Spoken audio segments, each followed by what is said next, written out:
ऊपर ससुराल नीचे मायका। सुनील शर्मा और सावित्री शर्मा की एक बेटी थी। उसका नाम था वैदेही। जितना सुंदर उसका नाम था, उतनी ही सुंदर वो दिखने में भी लगती थी। वैदेही इकलौती बेटी थी। सुनील और सावित्री अपनी बेटी से बहुत प्यार किया करते थे।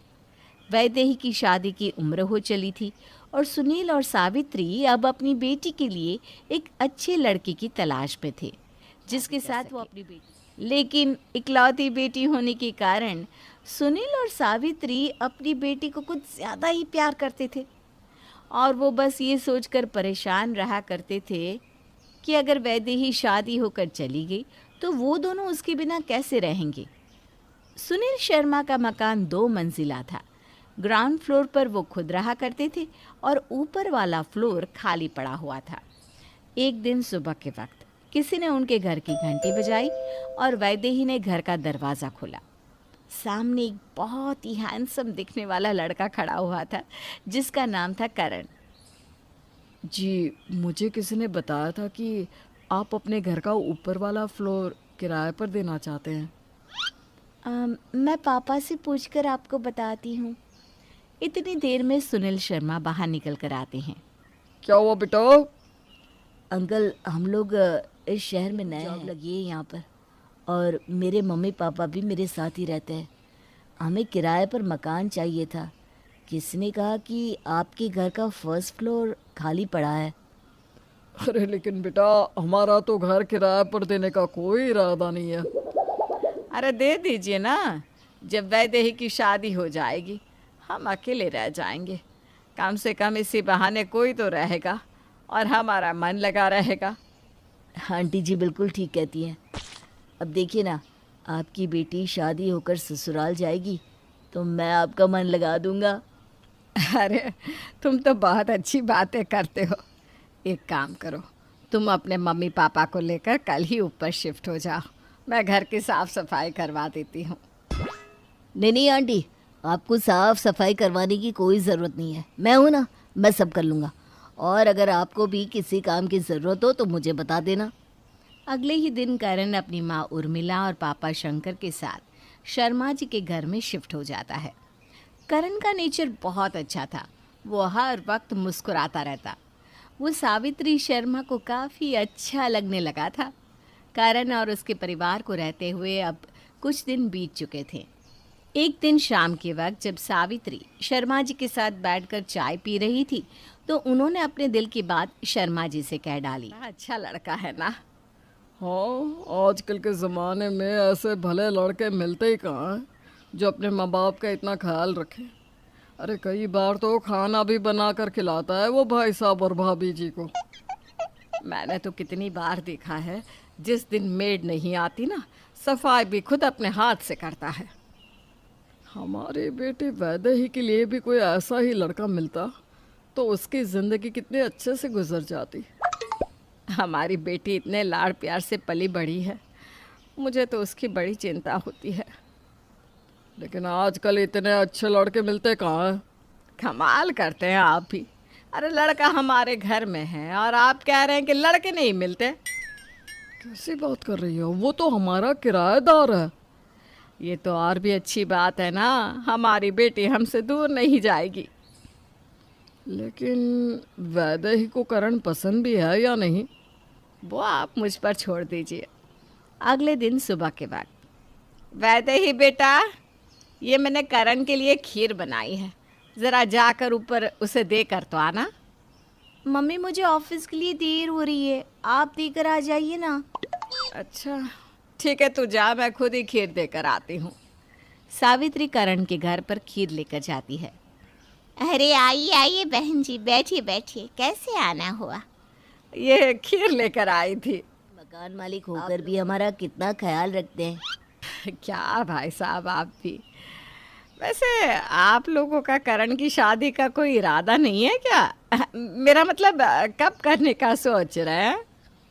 बस कोई अच्छी लड़की मिल जाए, हमें एक सुंदर बहू चाहिए।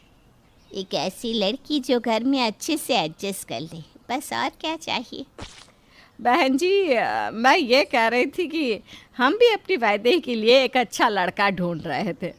मुझे और वैदेही के पापा को करण बहुत पसंद है, अगर आपको कोई एतराज़ ना हो तो। अरे नेकी और पूछ पूछ, अब तो मकान मालिक से हमारे रिश्तेदार बन जाएंगे आप। हाँ, वैसे भी करण और वैदेही की जोड़ी बहुत सुंदर लगती है। आज मैं बहुत खुश हूँ। अपनी बेटी को अपने से दूर करना नहीं चाहती थी और ये रिश्ता भी काफ़ी अच्छा मिल गया। करण और वैदेही की शादी हो जाती है। वैदेही अपनी शादी के बाद विदाई के वक्त ज़ोर ज़ोर से रोने लगती है। अरे तुझे रोने की क्या ज़रूरत है? 4 सीढ़ियाँ चढ़कर ऊपर ही तो जा रही है। तो क्या हुआ मम्मी, सब लड़कियां रोती है, मुझे भी रोने दो ना। अरे क्या रोना बेटा, जब मर्जी आए अपनी मम्मी को आवाज दे देना। इस तरह से वैदेही हंसते हंसते अपने मायके से ससुराल विदा हो जाती है। अगली सुबह जब करण सोकर उठता है तो उसे वैदेही नजर नहीं आती। माँ, वैदेही कहाँ है? पता नहीं बेटा, मैं तो खुद कहने वाली थी कि उसकी पग फेरों की रस्म है, उसे तैयार होना है। वैदेही, वैदेही कहाँ हो तुम? वैदेही तो अपने माँ और पापा के साथ बैठकर चाय पी रही थी। करण की आवाज, क्या हुआ करण? अरे तुम वहाँ क्या कर रही हो? चाय पी रही हूँ। मुझे मेरे कप में ही चाय पीना पसंद है और बाथरूम भी ना मैं अपने कमरे का ही यूज़ करती हूँ। वैसे भी ऊपर वाला पोर्शन तो हमने किराए के हिसाब से बनवाया था, मुझे वो रूम भी पसंद नहीं है। अरे वैदेही, अब वो तुम्हारा ससुराल है। अरे बहू, तुम्हारी पग फेरों की रस्म होनी थी, लेकिन तुम तो खुद ही अपने मायके पहुंच गई। अब आधी रस्म तो हो गई, बाकी की बची हुई रस्म के लिए करण को तुम्हें लेने भेजती हूँ। क्या मम्मी जी, आप भी ना आ रही हो ना? मैं वैदेही एक ही मिनट में दौड़कर ऊपर पहुंच जाती है। अब उर्मिला वैदेही को पहली रसोई बनाने के लिए किचन में भेजती है। वैदेही अगले ही पल हलवा लेकर बाहर आती है। अरे बहुत आधा मिनट भी नहीं लगा हलवा बनाने में। अरे नहीं नहीं पापा जी, नीचे मम्मी ने बनाया था, ज़्यादा बन गया था तो मैं ले आई। अरे बहू, अब वो तुम्हारा मायका है और ये ससुराल। अरे मम्मी जी, आप भी ना।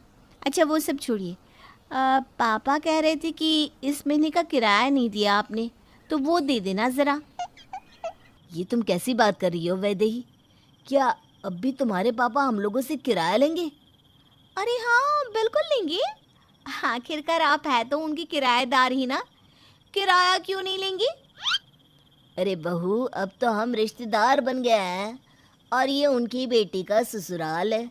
अपनी समधी से भला कौन किराया लेता है?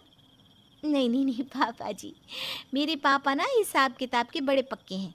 अगर आप लोगों ने किराया नहीं दिया मांग लेंगे, तो वो क्योंकि अब मैं आपके घर की बहू बन गई हूँ ना। भगवान सब भला करना, ये ऊपर ससुराल नीचे मायका कभी किसी को ना देना। पता नहीं क्या क्या रंग दिखाएगा ये। अच्छा करण, ठीक है, अब मैं अपने घर जा रही हूँ, सुबह आ जाऊंगी। लेकिन वैदेही, हमारी शादी हो गई है, ये हमारा बेडरूम है और अब से हमें यहीं रहना है। कहाँ जा रही हो तुम? अरे अपने कमरे में सोने जा रही हूँ। और मैंने कहा ना, मुझे ये वाला पोर्शन कुछ खास पसंद नहीं।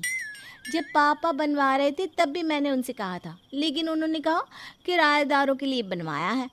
अब मैं उनकी किराएदार थोड़ी ना हूँ। लेकिन मैं तो तुम्हारा पति हूँ ना वैदेही, तुम्हें मेरे साथ रहना चाहिए। अरे तुम्हारी पत्नी होने से पहले मैं मकान मालकिन हूँ, और वैसे भी 4 सीढ़ियाँ उतर कर मेरा मायका है। क्या हो गया अगर मैं वहाँ चली जाऊँगी? देखो वैदेही, अभी तो हमारी नई नई शादी हुई है, तुम्हें मेरे पास रहना चाहिए। क्यों, सही कहा ना?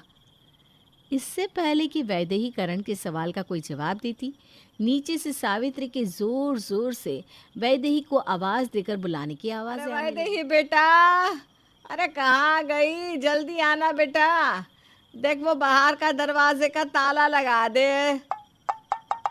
तुम अपनी मम्मी को बोलती क्यों नहीं कि अब तुम उनकी बेटी नहीं हो, अब तुम अपने ससुराल में हो? अरे क्या हुआ अगर मैं अपने ससुराल में हूँ? रोज रात को घर का लॉक मैं ही लगाती थी। जा रही हूँ मैं। इतना कहकर वैदेही वापस नीचे उतर कर आ जाती है और घर का लॉक लगाकर जैसे ही फिर से ऊपर जाने लगती है, ऊपर से उर्मिला की आवाज़ आई। अरे बहू, तुम अपने मायके में क्या कर रही हो? मायका? अरे मम्मी जी ताला लगाने आई थी। मम्मी पापा को हमेशा से ये काम मुझसे करवाने की आदत है। आ रही हूँ अभी ऊपर। नहीं नहीं बहू, देखो रात के 12 बज चुके हैं और गुरुवार लग चुका है। हमारे यहाँ गुरुवार के दिन लड़कियाँ अपने मायके से ससुराल नहीं आती। अरे माँ, ये क्या ज़बरदस्ती है? 4 सीढ़ियाँ तो चढ़ के आना है उसे। रहने दो बेटा, इन 4 सीढ़ियों के बीच में ही ससुराल और मायके का फ़र्क है, समझे? अब वैदे ही परसों ही ऊपर आ सकती है, उससे पहले नहीं। और इस तरह वैदेही को फिर से अपने मम्मी पापा के पास ही रुकना पड़ा। लेकिन वैदेही, करण और बाकी के लोगों को लगने लगा था कि ऊपर ससुराल और नीचे मायके वाली ये कहानी कुछ उलझती ही जा रही थी। कुछ दिनों के बाद, अरे मम्मी जी, घी खत्म हो गया है, अब मैं खाना कैसे बनाऊं? तो रुक बहू, मैं करण से कहती हूँ, वो लेकर आ जाएगा। अरे रहने दीजिए ना मम्मी जी, मैं माँ से ले आती हूँ। समधी के घर से रोज रोज इस तरह सामान मांगना अच्छा नहीं लगता। मम्मी पापा ठीक कह रहे हैं, मैं अभी लेकर आता हूँ। करण जैसे ही नीचे उतरकर बाहर जाने के लिए निकला, वैसे ही उसे सावित्री मिल गई। अरे कहाँ जा रहे हो करण बेटा? मेरा मतलब दामाद जी। कुछ नहीं मम्मी जी, वो घी खत्म हो गया था, वही लेने जा रहा था। अच्छा अच्छा, सुनो, ये सामान भी लेते आना। अब तुम्हारे पापा जी तो थक जाते हैं, तो तुम ही ले आओ। सावित्री एक लंबी लिस्ट कर सारा सामान लेकर वो घर आता है। उर्मिला उसे सावित्री का सामान लाते हुए देख लेती है। अरे तू दामाद है उस घर का, ये क्या उनका सामान लाद कर गधे की तरह घूम रहा था? तो क्या करूं मम्मी, कैसे मना करूं? सामने मिल गई वैदे की मम्मी, तो क्या कहता मैं? कुछ दिनों के बाद एक दिन दोपहर के वक्त वैदेही अपने घर में कहीं नजर नहीं आ रही थी। उर्मिला ने उसे चारों तरफ ढूंढा, लेकिन जब वो कहीं नजर नहीं आई तो उर्मिला समझ गई कि वैदेही अपने मायके गई होगी। थोड़ी देर के बाद जब वैदेही ऊपर आई तो उर्मिला उसे घूर घूर कर देखने लगी। क्या हुआ मम्मी जी? अरे बहू, तुम कभी भी मायके चली जाती हो? क्या करूं मम्मी जी, दूसरी लड़कियों की तरह अपने ससुराल की बुराई फ़ोन करके तो नहीं बता सकती ना अपनी माँ को। इसलिए सोचा वहाँ जाकर ही बताती हूँ। है? क्या मतलब? क्या मतलब क्या मम्मी जी? अरे लड़कियाँ करती तो है अपनी सास की बुराई। मैंने सोचा मैं भी पता करूँ कि कैसा लगता है बुराई करके। अब तो मैं घर ही चली गई।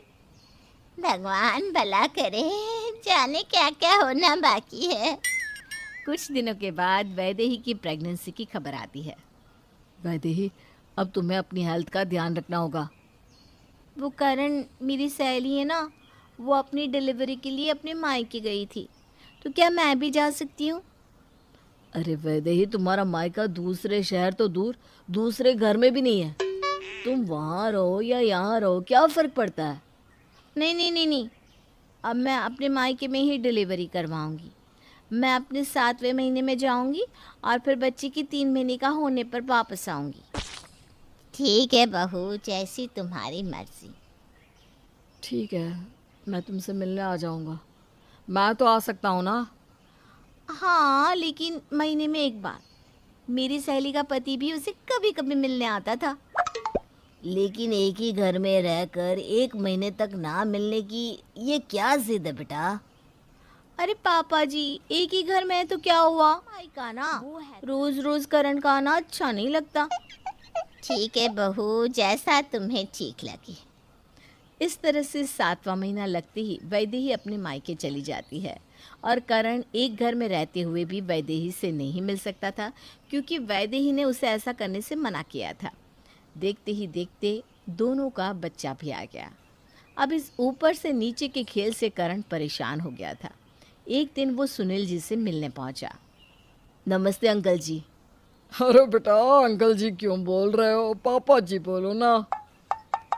अरे अभी मैं आपका दामाद नहीं, किराएदार। हाँ हाँ बोलो, क्या बात है?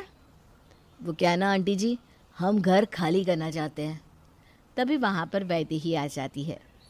अरे लेकिन आपको घर क्यों खाली करना है? ये मेरा मायका भी तो है। इसीलिए तो खाली करना है, क्योंकि ऊपर ससुराल और नीचे मायके ने मुझे मेरे ही बीवी बच्चे से दूर कर दिया है। अंकल जी, लीजिए आपका किराया। और हाँ, अब मैं अपनी बीवी को लेने आऊँगा दामाद बनकर।